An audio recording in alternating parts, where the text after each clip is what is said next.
All right, so we're live. Welcome back to my channel and my second episode of Making Comics. And we're focusing on the writing portion of it. Sorry, I got the echo going. Okay, there we go. Apologize for that. You're good. So we're focusing on the writing portion of doing comics. And like last week, I'm trying to feature two writers within the indie community here that are doing some comics, have some projects. The first is Macho Dan, or Dan. I'll probably call him Dan. He's the writer for HIRO, Blood of Patriots. Is that correct? That's it. That's right. Okay. And it's on Indiegogo right now. And I put a link in the description of the video. And they also have Doug Garret from Lone Wolf. And I believe you're still on Indiegogo in demand. Is that correct, Doug? Yeah, we left the store open for now. Okay, great. All right, so I'll start with you, Dan. I'll just let you introduce yourself, a little about yourself and your project, and then we'll move on to Doug. Sounds great. Yeah. So I'm Macho Dan on MachoDana on Twitter. I'm the writer for HIRO, Blood of Patriots. And it's just a cool project. It's about undead super soldiers and just crazy action and stuff we can get into at another time. But yeah, I'm happy to be here. Been kind of part of the Twitter writer, artists, indie community for a little while. And yeah, I'm just excited to meet some new folks and get in here and talk about this stuff. Making comics is what we all love to do, right? That's right. Yeah, great. Exactly. All right, Doug, what about you? Go ahead. Well, I'm Doug Garret, and I'm the writer of Lone Wolf. And I've got a couple other projects, I'm working on as well. But I'm just some random dude who decided to write comic books. And I'm really glad to have stumbled across some other people, out there trying to make their way in this crazy comic book world. Fantastic. I think that's what we're all trying to do, right?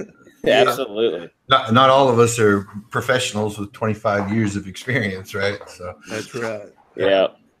I think we just have It's hard out here for a newbie. That's right. I think they made a song about that, didn't they? Something like that. Something like that. It's a good country western song. Oh, okay. There you go. So the theme of these videos is to talk to writers, and just like the title says, from idea to script. So, like what I'd like to help other people understand, especially other writers, and just to be able to connect with different writers and maybe different philosophies and different processes of how they go about putting pen to paper and getting their ideas down. So I'd like to start off with the question of where do you get your ideas from? Do you watch a movie, or do you read a book and then say, man, I think this would be better told this way? Or do you use it as inspiration? Is it just something you dream up at night? Maybe it's a nightmare or a dream. I don't know. Just talk about the idea, that the first part. How do you come up with your ideas, and what motivates you and what inspires you? So Dan? Yeah, go ahead, Dan. Yeah, I was gonna say, if it's all right, Doug, I'll go first. You hit it on the head for me. This particular book, I have inspiration from all kinds of different areas, but this particular book, HIRO, I had a dream, maybe a nightmare. I like to say it was a fast food fueled dream, and I must have eaten something really nasty and went to sleep. But I had this dream that it was just basically the spark. It wasn't the full idea. It was just a small bit of the concept that I talked to my artist Muttman about, and we started working on it and kind of streamlining the idea into a concept. And I took that concept and then basically just ran with it. I developed the characters, I developed the processes in the book, the science and the world and everything. And so a lot of times I'll pick, whether it's it could be anything. It could, like, I've been inspired by sci-fi books. I've been inspired by other comic books. I've been inspired by podcasts or audiobooks and stuff like that. And if one little nugget that I hear or see in this, medium sometimes will spark an idea like I was thinking today, what is something that I could talk about, like an example I could give you. And like I thought of light speed travel, right? In the science fiction books, maybe you're doing light speed travel in your book, and just thinking of that and coming up with a different way to do it. And like, I don't know, it's kind of a fun brain exercise too, creating. Right. So I guess that's kind of where some of my inspiration comes from. Or, you know, it could be anything, but making it an exercise and making it kind of a challenge is part of the whole process for me as far as creating and writing. Yeah, absolutely. I mean, I do that sometimes too. Like I get most of my inspiration from books or movies. And then I do kind of the same thing. The reason why I brought up, you know, well, maybe I could do it, write it better or whatever. I don't like to say it that way. Like if I see something or read something or you know, watch a movie or something, and I think, well, why did that happen that way? You know, and then I kind of try to incorporate some of that sometimes into my stories. And so, and it's funny you asked me about the light speed thing. In the wreck, in the story of the wreck, they don't have light speed. Gotcha. Yeah. It's kind of like low space tech, if there's such a thing, right? Yeah. I mean, you know, for God's sake, they're shooting guns that shoot slugs, right? That's old school, man. It's old school. So there's no lasers or anything. So, but yeah, so that's interesting. That's cool. So, what about you, Doug? Where do you get your stuff from? Well, you know, it's the same like with my music and everything. I get influence from everywhere. Before I started writing Lone Wolf, I got interested in my family history and started going back and looking through stuff and learning things about my family. And that's where I came across the Cherokee, like that's on my mom's side of the family. Right. Apparently we had like a Cherokee princess, and she married a man, and they had a bunch of children. And those children, one of them was like my great grandmother. So and I was like, man, wouldn't it be so cool if somebody did a story and their origin like was kind of based on that? And so that's what I did. I loosely based my character's origin on the story of these people, because it's a really good story. You don't really see it anywhere. And I was like, I'm a real big fan of the show Supernatural. I don't know if you've ever watched it. Well, yeah, I've seen every season of it. Matter of fact, I love that show. I know some people don't enjoy it because I think they think it's like a teen horror drama or whatever, but it's actually very entertaining. I don't want to get off on a side tangent here, but yeah, I mean, yeah. So yes, to your question, yes, I know Supernatural. See, this is kind of like, you know, like you were talking about. Well, if I did Supernatural, how would I do it? Right. And so my character is kind of on the same journey like they are. He's going around, you know, it's his family business to destroy these monsters. So that's what he does. Yeah. Okay. That makes a lot of sense. So once you find that, and once you get the idea, is it a matter of blocking out the whole story? I mean, I know there's a lot of different methods to getting to the final story, to get into the final manuscript or a script for a comic or whatever. But I always find it interesting of all the different individual ways that people get there, right? I know people who write the ending first. I'm raising my hand. That's what I do. That's what I do. Yeah. I write the ending first, and then that way I have a clear road that I know how I'm going to get there, you know, or where I got to be. So then I'm writing how I'm going to get there, and that's where, you know, that's where a lot of the storytelling comes in. But I know some people that don't do that, and you know, some people put out note cards of, you know, like different scenes they want to happen. You know, some people just fly by the seat of their pants and just start writing, right, and then they get to the end. I'm not good enough to do that. So how do you guys go about doing it? Yeah. Well, first of all, I want to address that now I know, Doug, that you're royalty. That was an interesting story you told. So Yes, I'm glad that I'm in the company of royalty. For me, I kind of do. I've done it a couple different ways, and I've tried different things for different stories. Like short stories, sometimes I'll just like almost write it like a novel, and I have like the basic concept, and I just start writing it and just try to put it down, fly by the seat of your pants style, like you said.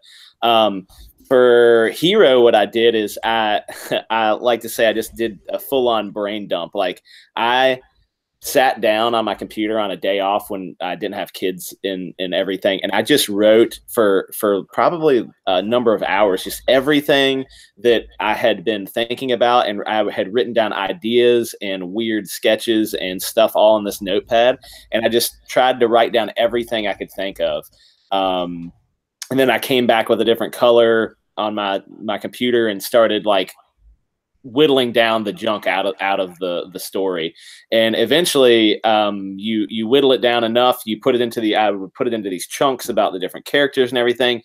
And then I would basically do a loose script, eventually getting to the point where it was a full-on dialogue script that I give to Mutt to work with, to get some ideas from, I guess. But I've also done, I think Tenaple, this is called the Tenaple method, I believe. I saw a video that he did a while back, and basically what you do is he'd start with 3 note cards, beginning, middle, and end, right? The beginning of the story, middle, and end of the story. Right. And you write those down, and then you spread them out so there's spaces in between. And then you put in 2 more note cards, and you write in the bits that are between the begin, the middle, and the end. And then you spread those out, and then the spaces between all of those, you put in note cards that are between the beginning and in that part. And, you just keep adding these note cards, and you just flesh the story out that way. You keep adding those details in, which I thought was really interesting. And I've tried it. I'm not really good with that one because I forget what's happened. By the time I like go back and forth, I'm not good at doing that. So ultimately, the way I'm working on something else. Like I'm just loosely writing some stuff for something that I think could go into a couple different mediums. I'd love to see it as a comic book. I think it would graphically be like awesome. So I'm working on that, and I'm almost writing it like a novel. Like I'm putting in a lot of descriptive words, and I'm like really setting the scene, because if I do end up wanting to make it as a comic, I want to give that kind of script to whoever's going to do the art. If it's Mutt that's doing the art, which I hope it is, then I can just give it to him, and he can read it and get that world down. Like he can understand where the characters are and what it feels like and what the ground looks like and the temperature and all that stuff. So, yeah, I've done a lot of weird ways, and I'm not a professional at all. I am most definitely just a creative guy that likes to try my hand at hard stuff. Exactly. Yeah. Yeah. Well, it's interesting you mentioned that about, you said it was Doug Tenaple that was doing that stuff. Yeah, I think so. I don't know what you guys do, but I use all different kind of things. From a composition notebook and a pen, from computer software. Like for the longest time, I used a program called Celtics, or Celtics. That's the correct way. Celtics, I think. And it has formats for different style of writing, whether you're writing a screenplay. It even has a comic book format, a novel, whatever. And then I got into using Writer's Duet, and both of those programs use these things called note cards. And you basically do the whole note card thing, and you can have like a virtual bulletin board with all your note cards plastered all over it, and then that's how you can structure scenes and the different acts and things like that. So yeah, that's interesting you mentioned that. What's it called again? What's your the program called? I'm interested just because I literally ripped a script from somebody that was online, and I just like formatted the script, and then I just started doing my own stuff based on that format, which I think happened to work well. But I'm just interested in the program name. Sure. The program name is Writer's Duet. Writer's Duet. Okay. Cool. Yeah. They call it Duet because you can actually collaborate with people online. Like if you have another writer you want to collaborate with, then you use the online version, and it'll update in real time while people are working on the that's cool. on the manuscript. Yeah, it's pretty good. Now the other one I use is Celtics, and they have an online version. Yeah, I have the older version, which is desktop, a desktop app basically, and I prefer to use that one instead. The online version, it gets it's got a lot of minutia, and then they also want to charge by the month to use it. I mean, so same thing with Writer's Duet, but I found it was worth it. I just paid for a year's sub, which was like, I don't know, $70 or something. It's fairly cheap. And so, but I find it worth it just because I can work anywhere. If I have a laptop, I can, work when I'm not at home, and because it's all online. So it's a really good thing. The one thing that Mutt and I use, once he gets thumbnails done, and I found this might be something that would work well for other artist writer teams, or maybe artist writer teams that don't know. Like, I know Mutt very well. We've known each other for a long time, but people that may not know their artist or writer as well, instead of emailing back and forth, he'll set up a Dropbox. Oh yeah. And then he'll have all the thumbnail or the images that he's inked, or even and partially inked or whatever, he'll have them all laid out, and I can go in and I can do text boxes and try out dialogue and speech and how big it needs to be or whatever. And that was really great for us, and then we can make comments on each other's stuff, and it's something that it's real time. It's kind of like that Writer's Duet, I guess, is what you're talking about. And I really enjoy that, because if I'm at work, which my day job has nothing to do with comics, and it's not even like desk job. I am like moving all the time. Right. But if I get 10 minutes and I can sit down, like I can quickly look at it, I can type a response, or I can change dialogue or whatever. And it's great. So that's another cool option, a fast option too, that I like. Yeah, that's fantastic. Before I get to you, Doug, I want to say hey to Septemnov,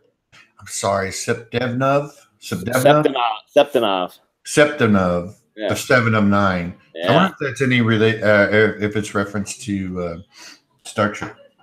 Is it 7 of 9? Let us know. I don't know. Anyways, what's up, man? I'm glad you're in here. Okay, Doug. So, how about you? What's your thoughts on how you get, once you have your idea all planned out, what you're going to do? How do you go about getting to that final part of the story, or getting that story down? Well, usually what I do is, and like I'm working on 2 separate like universes at one time right now. Okay. Usually what I do is I come up with the character, and I write out all the rules for that character. I write out his personality. I write out what he's supposed to be like, so that way that as I'm writing, I don't ever take this character away from what he's supposed to be. And then I write down the world, the rules for the world, what the world is, alternate universe, whatever, so how history is supposed to be. So that way we never break the rules of the world. And then from there, I start laying out my story. And usually when I write a story, I'll write an outline, and I do it kind of like in acts, like act 1, act 2, whatever. And I'll just write down everything I want to happen in these different parts. And, as I go through, it will change, and I'll add parts here and there, maybe cut something out and move it around.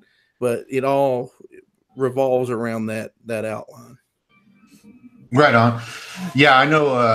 I'm working with a writer right now, John, working on a book called Go to Hell, which started off as a screenplay. He had written a screenplay a couple of years ago, and it's done very well in online, like Screen Rant. I don't know if you guys are familiar with that. Mm-hmm. What is that? He's in quarterfinals for the pilot contest, writing a pilot for a TV show. Wow. So, but we decided that we were going to turn it into a graphic novel a few months back, and so after everything goes on with the rec, I'm going to be working on that with him. But that was one of his main things.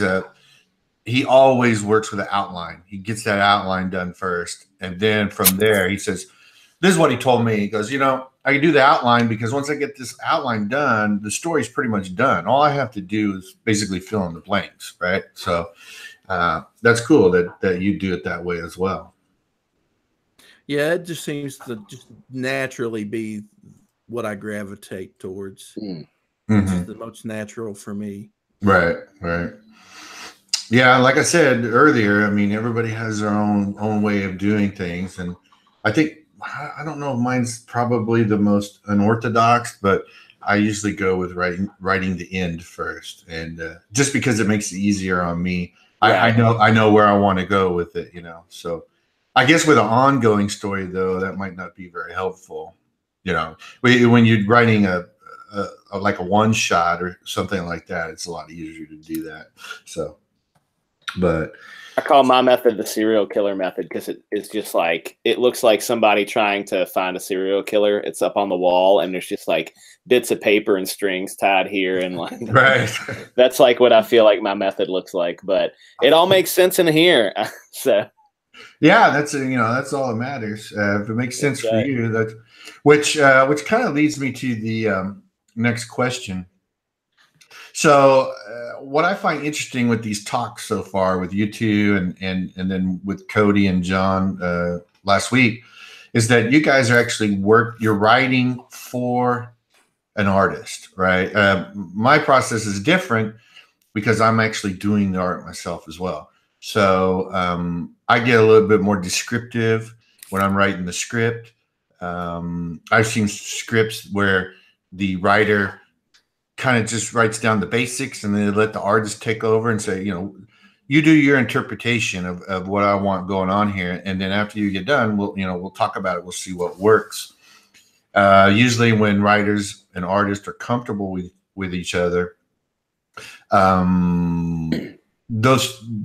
it's not hard to get to that place, right? That's why I find it really amazing that artists and writers that work at the mainstream, like DC and Marvel, can work with a bunch of different artists or a bunch of different writers on different books, because I wonder how much collaboration is going on, or if it's just very dictatorial. The writer writes, this is what it's going to be, and the artist draws it, and then the editor comes in and says, I don't like that, I don't like what you've done here, let's change it. Well, I don't know if Marvel still uses what they call the Marvel method, but what they used to do is they loosely, like Stan Lee would be like, loosely write a story, right? Like Spider-Man comes in and there's the Rhino busts through a wall and he gets a big safe out of the bank and he runs away with it, and Spider-Man swings through the city and he does this, and, he just gives a loose interpretation of what he wants to see. And then the artist, it was up to the artist. So like Ditko drawing Spider-Man, he would kind of like tell this visual story, and then it was up to the writer for the book to like put the dialogue in, right? Like really write the dialogue in. And that's kind of how Jason and I work a little bit. Like I'll write this story out, and sometimes I'm more descriptive and specific about the scene. Like I really want, like, I think this scene is very powerful, so this is the way I want it to look. But most of the time, like, I trust him so much. And he's the one that knows visually what he can do and how best to draw it. I trust him on all of that.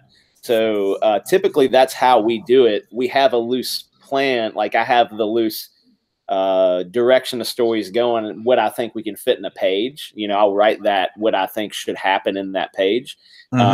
He'll put that into the visual medium however it fits best. And sometimes I'll have to edit, but most of the time, we've worked with each other long enough that we kind of know.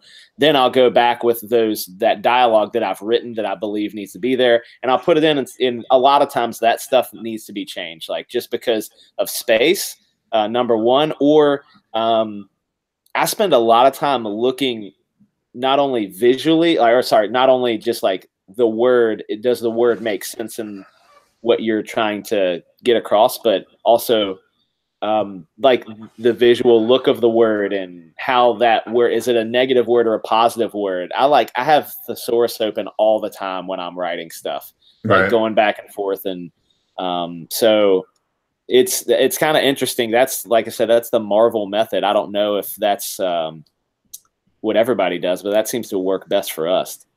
Yeah, I'm not sure if they still do that. I imagine there's some teams that probably still do it that way. I imagine, I mean, just based on quality of some of their books, I imagine that some people don't do it that way, right? It's probably, yeah, I'm sure you're right. It's probably somebody writing it and they're like, oh, this is good stuff right here. The world needs to see it. Let's get it out there. Artist, throw your crap down, and then it just gets steamrolled through, you know? Right. Well, I got to say, same question for you, Doug, but before you answer that, I want to get to the chat because I want to make sure I include these guys. I promised them they could ask questions. So, Seth Devnov, hope I pronounced that right again. He asked, do you all like to get a cast of characters together before you world build? So what's your order for that, you guys? Do you world build first, or do you get your characters together? I think Doug kind of mentioned that he starts with his character, but I'll let him elaborate on that. And what about you, Dan? What do you do? For me, I kind of build the main characters first. Like what I want them to, the qualities I want them to have. Ultimately, what I want them to accomplish in the book. I think, I have like a loose plan of the way the book's going to go, like what I want them to accomplish, and maybe are they going to live or die or things like that. So I kind of build them first, and then I start building the world around them. It may be sometimes in a story you can't build it in. It needs to be a weird alternate reality, or things need to be different in history, or things like that. So I think that kind of comes after the characters. They're the most important part because they're who you're interacting with. So that's usually who I go with first. Right. What about you, Doug? Well, I actually build my characters within the world. I have my main character, and I give him villains and people to interact with, but I build them as I'm building the world. The world, Right. like I said, I'm writing it out and planning out the world. And then as the story goes along, I start adding other characters. And those characters, their rules fit within the rules already established for the world. So that way, nobody is too ridiculous for what I'm, laying down here. Right. I imagine, well, for the rec, just to answer the question, it looks like Dan kind of dropped out. Maybe he'll rejoin us here. For the rec, what I did was I built the world first. Like I knew what I wanted the world to be like before I added the characters. The characters. Sorry, guys, that somehow fell out of that chat. No, I saw you do that. I was like, man, he must come back. I didn't like what Doug was saying. I was tired of hearing Doug talk. No, I'm just playing. Right. I just hit the button, I think. No problem. So yeah, and so the characters, the A-Core team, I guess you could consider them the main characters of the wreck. Although the Argo, which is the ship, the derelict ship is a character in the wreck as well. But I kind of added that after I built the world of what I wanted the tech to be like in the story, what I wanted the overall theme to be like, and then I kind of injected the characters after that. So I hope that answers your question. Okay, so back to Doug about getting your script down, and do you write a complete script? I mean, almost like a prose? Are you very descriptive, or are you really loose with it? Well, it's kind of changed since I've been working with Jeff, the artist on Lone Wolf. When I started, I didn't know how to write a script. If you go to look up scripts, you'll see. Oh yeah, everybody's got their own thing. So I was like, who's a writer that I like?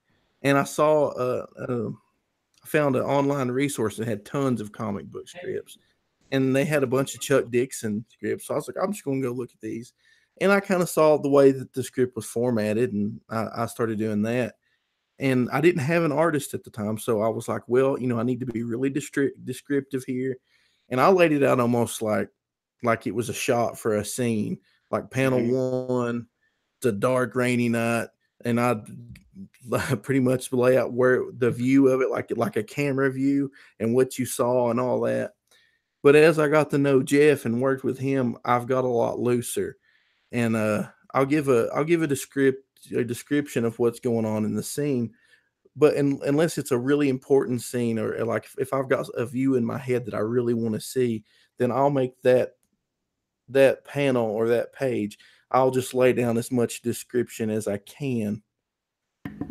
But other than that, I just get, it just depends on what it is. I get loose with some stuff, and we if he sees something that can change, he'll shoot me a message and change it and all that. It just really depends on who you're working with. Right. No, I completely understand. Hey, do you guys hear something in my background? It sounds like a drum thumping or something. Yeah, let me take care of that real quick. While I'm doing that, will you? What I'm curious about is if when you're writing the script, and you talk about how if you want something specific, a descriptor in a panel, you have it in your mind's eye exactly what you want or whatever, and then you'll put that down in the script. But I see a lot of different ways, like you said, there's so many different ways to do this. Do you go panel by panel?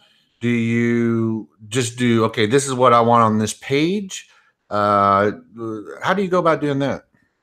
I write mine per panel. I describe every panel, and I'll give a brief, I'll give if I want one page to have 6 panels, I'll write out a description for every panel. That's just how I do it. Yeah, that's the same way I do it too, Doug. Like, it sounds like very similar to what happened with you when Mutt and I started like really working on this. I would like write out everything very, very descriptively. Like where I want the angle of the camera, like looking up from the ground or whatever. And I've gotten way looser on that. Just like, yeah, there's 5 panels on this page. The bottom panel is a big long one because this might be happening in that panel. Just making it a lot looser because, Mutt's going to know what looks better than I do. Yeah, right. And that's where it differs, like for writers as yourselves, when you're working with artists, and then like for myself, who's an artist first, who's writing or attempting to write, I put everything down on paper right away, written wise, because I want that fresh in my mind when I go and start laying out panels and things of that nature. So yeah, I find that interesting. And when I was talking with John, the guy I was working on the other book with, he'd never written for a comic book before. And so he'd mainly written movie scripts. So they're a little different than comics. And he was having a little trouble at the beginning. And I told him, I said, just tell me what you want. Tell me how you want the book to go, right? And then we'll break it out after that, because we can go back and forth a multitude of times. It's not like it's a set in stone after you write it and then after I draw it, it's all done. No, you could do all kinds of collaborative work, especially like I mentioned earlier. If you got that going on, you have the creative team, is very connected. I think that's when you put out the best work, I think. So yeah, I think you're right on that. And with Mutt and I, it just took a little bit for us to really, we've known each other for a long time. We're great friends. We do a lot of stuff together, but it took a while for us to gel in that way. But once, like now, we're at the point where we're firing on all cylinders, and a lot of times, we just bounce stuff back and forth a lot. The initial concept and a lot of the writing, or most of the writing, is all me. But he has some ideas too as an artist, and I'm sure Doug's probably had the same experience with Jeff. that artists have great ideas too for this stuff. Oh, sure we do. Yeah. And so you gotta be like open to that kind of thing. And you know, I'm sure there's writers out there that don't like that kind of thing, but I think that's the best part about working with somebody is having the kind of crossover. Like I can have opinions about art and he can have opinions about, you know, what's happening or some of the writing. And it just gets me more hyped on the whole process to have this thing you create together to, you know, bring it to life. I think it's, you know, I can't draw, so I can't do a book by myself like you've done. I'd be interested to know your thoughts too on how that process is different. Like, do you enjoy working with a writer more, or do you enjoy like having control of the whole thing? Well, I'll get right into that. I just want to address got Sauron, the Dark Lord of Mordor in. All right. Thanks for coming in, buddy. Appreciate it. That's a great name. No, he's a good dude too. God, I can't even talk. I better take another drink here. Yeah. And then Sepdebnov.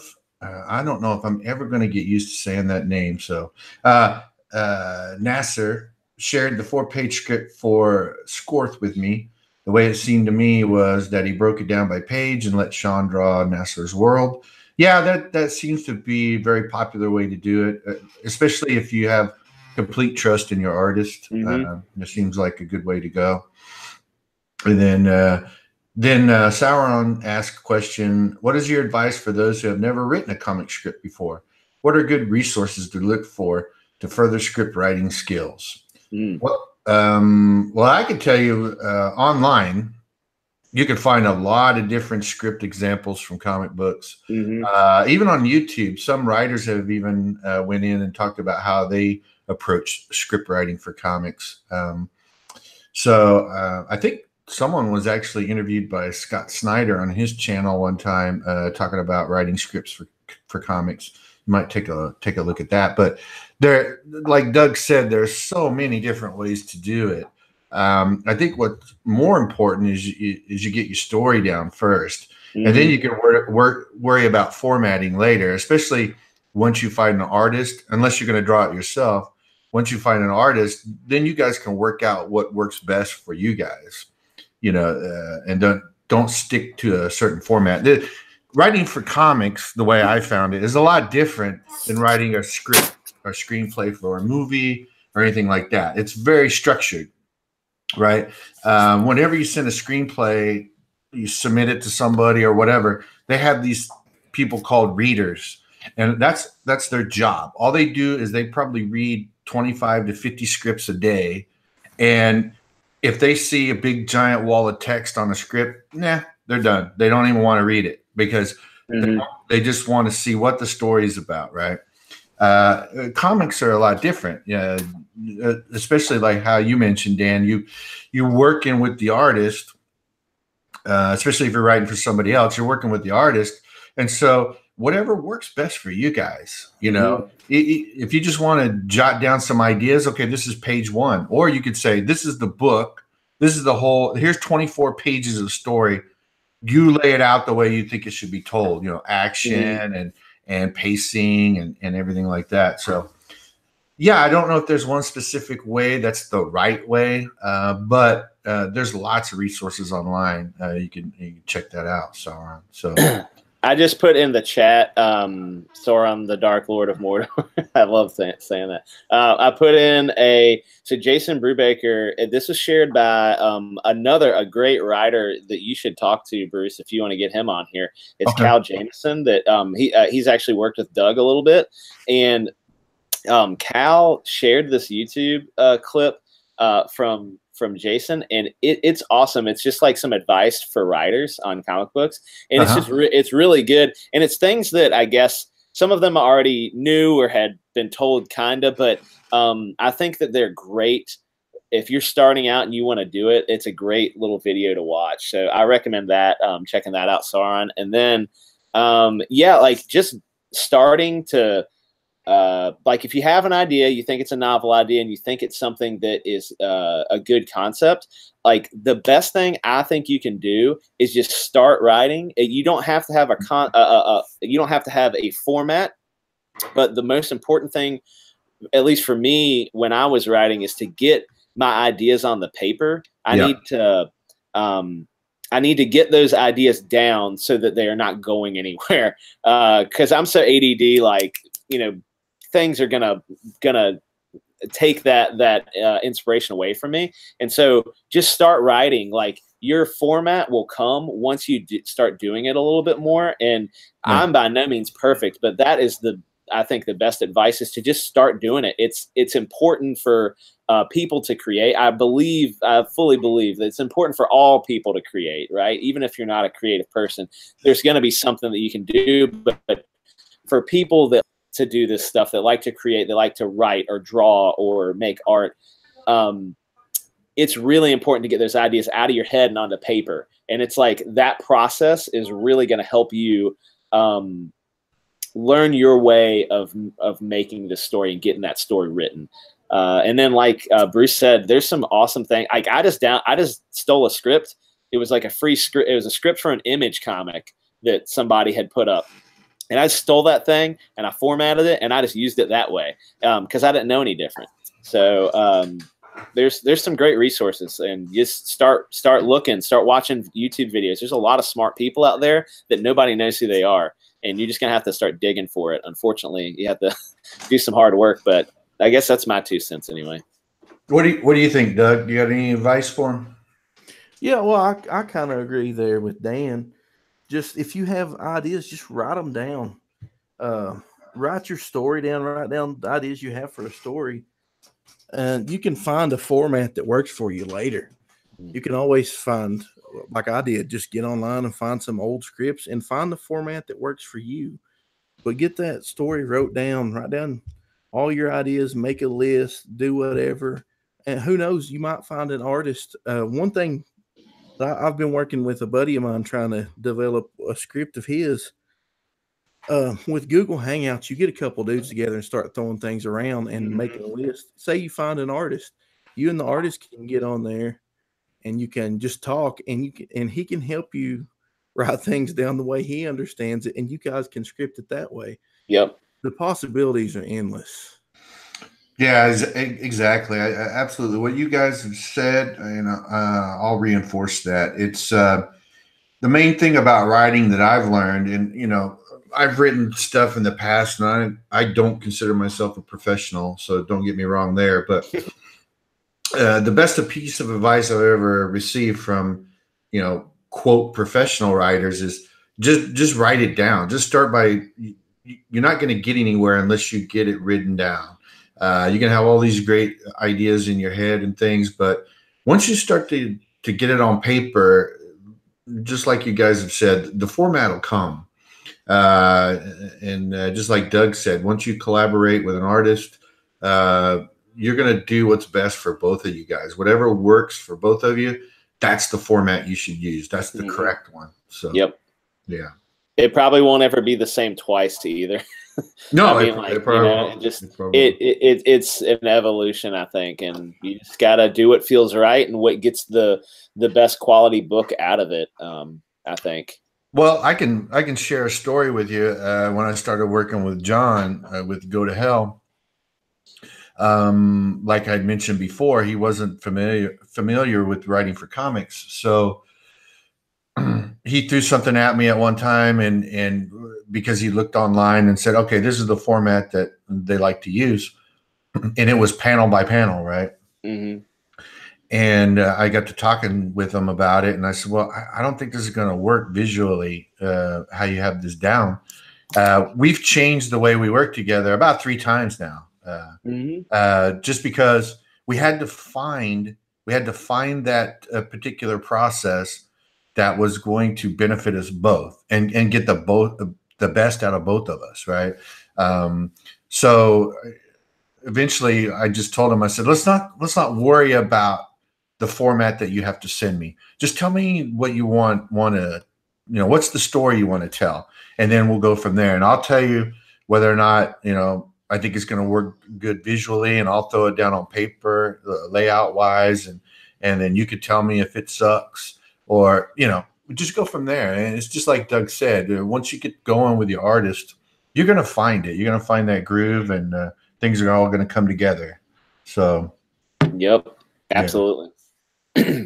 So as far as me being comfortable, whether or not working on my, working by myself or collaborating, there's pros and cons to both. As far as my opinion goes, I like working with writers if I'm, if I'm sold on the project, right? Gotcha. And I know that sounds kind of selfish, but you got to be happy with what you're doing. I mean, like, well, you got to believe in it. Yeah, I mean, would you? Let me ask you guys this: Are you a big fan of? Oh God, I hate to use the standard example, but Squirrel Girl. You like Squirrel Girl? Nah, no. if Marvel said, "Hey, write us a Squirrel Girl story," I mean, would you enjoy it? Probably not. I don't think so. So I guess that's what I'm getting at. So, yeah, right. I do like the collaborative process of working with a writer, especially if I like the idea and helping that person realize it, visually. There's a lot of joy in that as far as an artist goes, as far as I'm concerned. But I like the freedom of working by myself, right? Because I can go in, I could have a page laid out, I could have the whole book laid out. Matter of fact, real quick story. I'm working on the rec, and I had all the pages laid out, and I was working on doing the inks and stuff. And I still do this up until today. I get pages ready for the colorist, and I come across a page or even a panel, and I'm like, this doesn't work. This is not working. Every time I look at it, it gives me stink eye or something. It doesn't work. So I'll change it up, and that's a freedom you can have when you're working on your own story, because you don't have to throw it by the writer and say, "Hey, I'm not liking it. What do you think?" And then you go back and forth, right? But so yeah, to answer your question, it all really depends on what I'm working on with somebody else and what I'm working on for myself. So yeah, so there's that. Yeah, so, if I could draw, I would maybe attempt to do some things myself. But as Doug knows, Doug can't draw either. But that's true. But neither one of us can do. We're not the double threat that you are. I don't think, Bruce. Well, you haven't read anything of mine yet. Oh, well, that's true. So you have no idea. I might just completely stink at it. No, I don't believe that. I don't think I do, but I don't believe that. I think that's kind of funny because I get people asking me for advice and stuff all the time.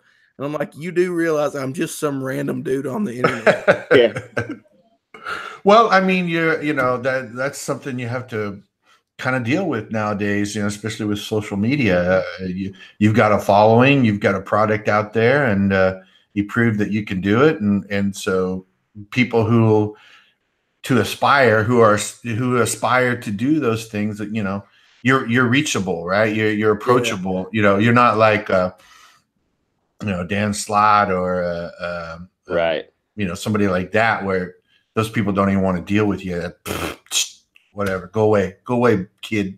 You bother me. So yeah, I mean, you're famous, dude. Famous. so Twitter famous, whatever that means. That's right.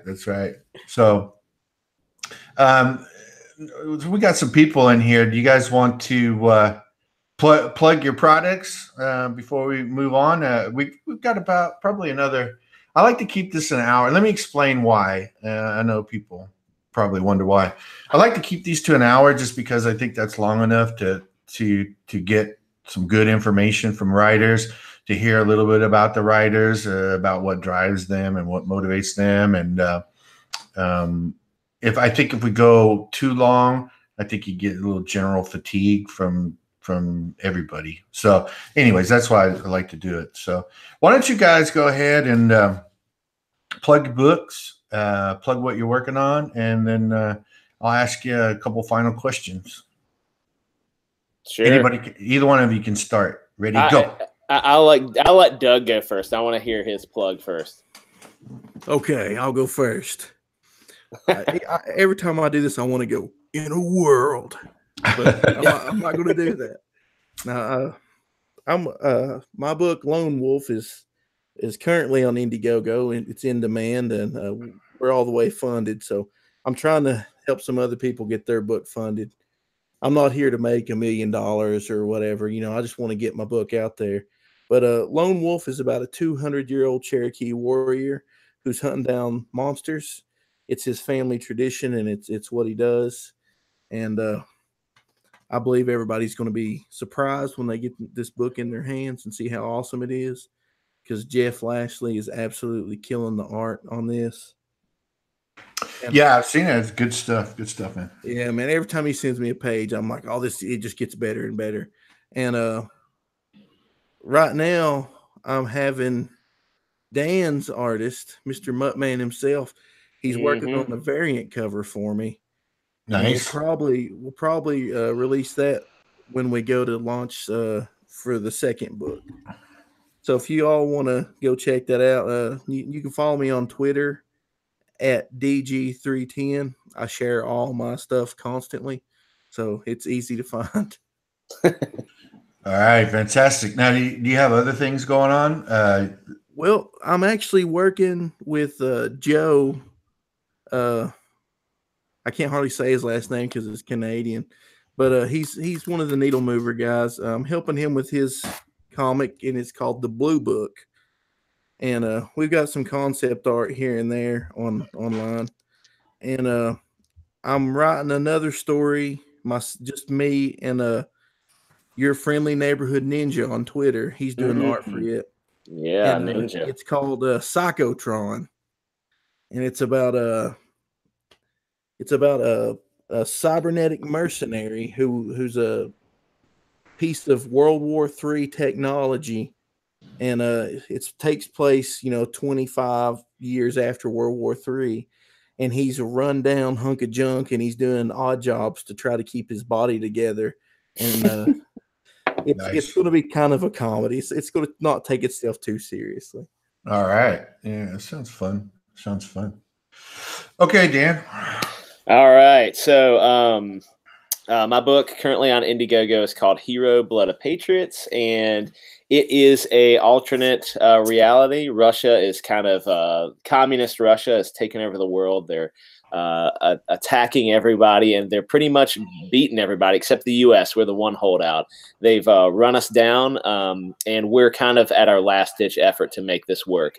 We've stolen a scientist away who is into the black science of reanimation. And he's developed a project called HIRO. It stands for Hardware Integrated Reanimation Ordnance. And it's basically a weapon. This weapon's a little special. He's had some failed attempts before, but HIRO this time is able to fully realize its potential. It turns a body, a deceased soldier, into a hulked out super soldier. But HIRO himself, he's able to connect with that soldier who's passed away and get emotion and memories and feelings from that soldier, and he kind of creates it. He becomes self-aware. It's like a Pinocchio kind of situation.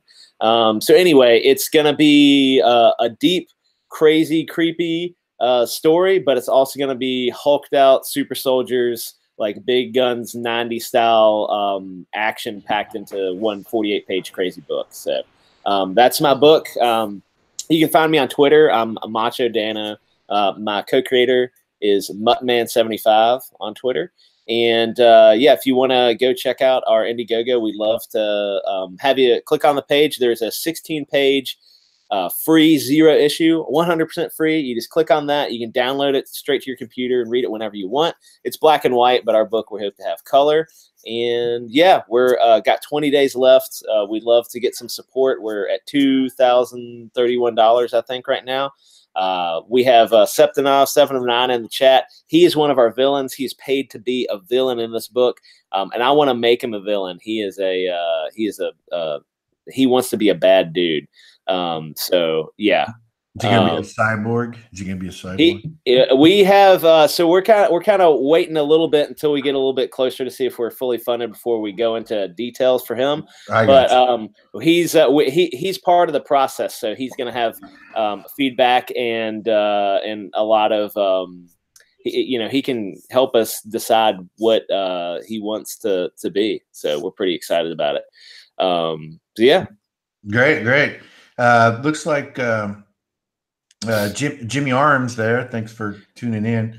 I see. You see that? We get the Universal Soldier comment. So I can totally see the similarities.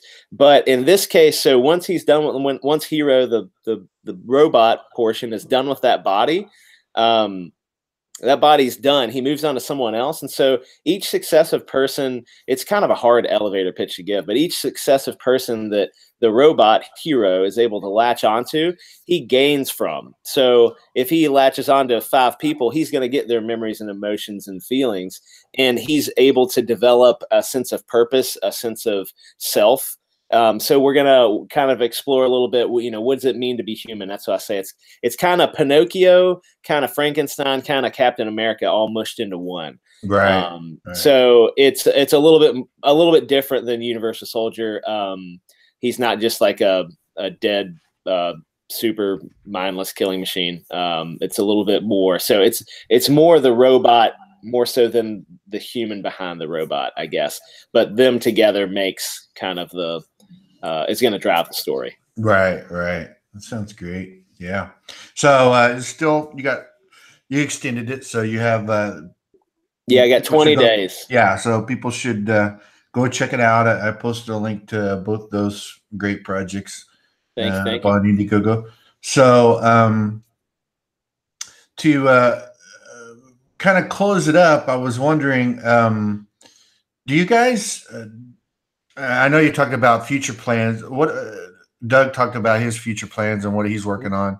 What about you, Dan? Do you have you got anything else in the work? Is HIRO, first off? Is HIRO a series, or is it a mini series or one shot? So it's a 48-page novel, graphic novel. We're hoping, we have a set of 3 that we'd like to do, 3 volumes to the HIRO series. Yeah. If possible, that's what we'd like to do. If it finishes at 1, it's kind of one of those things. It could be done and you could be satisfied at the end, but we want to move it along a little bit more. So we're going to write in a way to continue it, a little. There'll be a stinger at the very last little bit of it. Right. So there's that. We have Mutt and I have a few different projects we've talked about. I have one that I'm working on personally right now that I'm kind of excited about, and it is let's see what I want to say about it. It is I might have to get some help from Doug on this, but it's based on a young Native American boy, and he's in Appalachia, and it is a kind of light horror, I guess. And I don't know if I want it to be more short, like novella format, or a comic. I'd really rather it be comic because that's the medium I enjoy the most. But it's gonna let's see. I guess I'll just go ahead and say it. So there's a force like the Wendigo. Have you guys heard of the Wendigo? It's basically it's Wendigo in Marvel Comics. It's not the same thing, but it's also known as the evil that devours. And if you read into history, historical events are a big driving factor for my inspiration. And the evil that devours, it's terrifying. If you just go look that up, it's real messed up. But I'm going to take that and do I hope a different spin on the Wendigo as a villain for this book. And it's going to be, I have some cool ideas, I think, for it. And all right. Yeah, so that's it. That's my quick little teaser, I guess. All right. That sounds good. That sounds very good. So I guess I'll talk about my project real quick. I just mentioned it since it's my channel. You should absolutely do that. But yeah, the rec is still up. We have 6 days, realistically 5 days to go. We're not quite to the goal yet. I'm hoping we get a big push here and get there by next Friday. It's a sci-fi action adventure, and it's about a recovery team that has been tasked with going and find the derelict spacecraft, the Argo, and it's got aliens. It's got some a rival recovery team that ACOR has to deal with, and it's a cliffhanger. It's actually a slice of the big story, the wreck. So what happens in the big story of the wreck? This particular 24-page book will be retold from a different perspective. So I don't know if that makes any sense to you. Yeah. So that sounds awesome, man. Yeah. Yeah. So I'm hoping I want to get there. I'm hoping I can get more people to buy into the project. The book is complete except for coloring. That's pretty much what the funding is going for. So yeah, go check it out. Go check it out. Here, I'll even post a link in the chat. So you should definitely post the link. Guys, it seriously looks really good. I backed it, and I want to read it, so everybody else should get on this too. Yeah, I know exactly. Bruce said that a lot of some of his inspiration was aliens, right? Is that correct, Bruce? Am I saying that right? The movie Aliens. Yeah, the movie Aliens was a pretty big inspiration. And that was the movie. I told you this on Mutt's channel, but I watched Aliens, and I started going and buying Aliens comics. So like that is that was the beginning of my comics journey, and so I really want to read this thing. So you guys should get back this. Yeah, it's a fun little project. I think I told you before, Dan. It's kind of like a popcorn comic. I love it. Yeah, right. Great. As opposed to a popcorn movie, this is a popcorn comic. So perfect. I can't wait to get it, man. Yeah, me either. I've been looking forward to it, man. Ever since I first talked to you a little bit. I think it was we talked some with Cal one time. Yeah, Ever since I've heard you about the story, man, I've wanted to read this so bad. It's just right up my alley. Well, I appreciate that, and and whatever support you can give, even if you just want to share links on Twitter or whatever, it's very much appreciated. I appreciate it. Jimmy Arms in the chat says the rec sounds right up my alley. Too bad I'm broke to support it right now. Hey, man, don't worry about it. Okay, if you can support it before next Friday, thank you very much. If you can't, just share the link with somebody that you think might be interested in it. I'd really appreciate it. 7 of 9 says, which he did say I could call him 7 of 9. So there you go. He said, I just backed the rec. Much appreciated, dude. Thank you very much. So I don't know. I'm hoping this kind of talk catches on, because I said this before and people probably get tired of me saying it, but there are so many YouTube channels that concentrate on art. Mm-hmm. And I'd really like to give the writers a place where they can, talk about their craft, how they got there, what motivates them, what inspires them, and even the process, right? So that's why I'm doing this. And I really appreciate you guys coming on, taking time out and talking to me about it and sharing how you go about doing your work. Thank you very much. Next show, I've already talked to. I've got to set up. I just got to set the date. I think it's going to be next Thursday or next Friday. Friday is the last day of my campaign, so maybe I'll turn it into like a writer's discussion plus push my book really hard. I don't know, but finishing party, yeah. Yeah, I'm going to have Nasser on. Oh, cool. And I'm going to have Ben Henderson or Hennessy, depending on which one you from Cautionary Comics. Those guys are going to be on together, and they're going to be talking about writing for comics. So, yeah, got some good dudes on there. Awesome. I'll plan on watching that one for sure. Yeah, definitely. Yeah, and if you guys know any more writers, I mean, I know a handful from Twitter, just meeting with you guys and talking over Twitter and stuff. And if you guys have any connections or anybody that might want to talk about what they do and how they go about doing it, let me know, and I'll get a hold of them. I want to keep it to 2 people, just because we can concentrate more on those 2 people for the hour that we go. So. Yeah, so just hit me up in a DM on Twitter. Just let me know. Give me a shout out. I'd like to keep this going if I can. Just Sure. to, just see how many people keep watching, if I can gain viewership through it. But I think people would be interested in it, hearing how you guys work.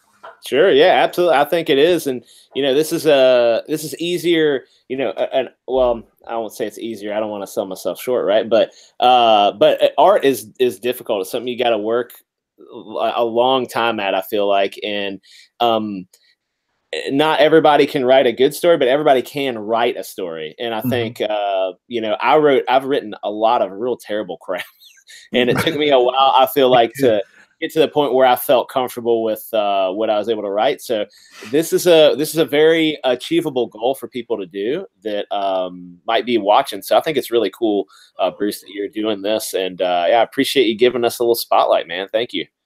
Yeah, well, I consider myself a would-be writer as well. So, I gain a lot from this as well, just learning how other people do it. And, there's a lot to take from it. So, and art's hard, but, writing's hard as well. I found that out really quick. So, with that, I guess so we'll close it up, unless you guys have anything you want to say before we end it. Go back these guys on Indiegogo. Lone Wolf is in demand. Go check that out. Go help them out. Go grab that alternate cover by Muttman. And HIRO is campaign still rolling along. Let's help him get where they got to be. So, anything else, guys? Anything from the chat? Any questions from the chat? Okay. I just want to say thanks for having me. I really appreciate it. And I've had a good time chatting with you guys. Yeah, man. It's a pleasure as always, Doug and Bruce. You guys are great, and looking forward to talking to you again. Okay, great. And chat, if there's nothing else, thanks for stopping in and contributing. Really appreciate it. Can't keep doing this without you guys. So, and again, thank you too for coming on. You make it a lot easier for me to do this, so I'm not stumbling over my words or sucking through my teeth. I know I do that sometimes. I know you guys. I do it too. I know you guys can hear it. You're just too kind to say anything about it. You should just say, Bruce, really? Come on. Cut it out, Bruce. Yeah, cut it out. All right. Well, I'll end it up. Thanks again. Good night. Yep. We'll talk. Have a good night, everybody. Yep. Talk to you later.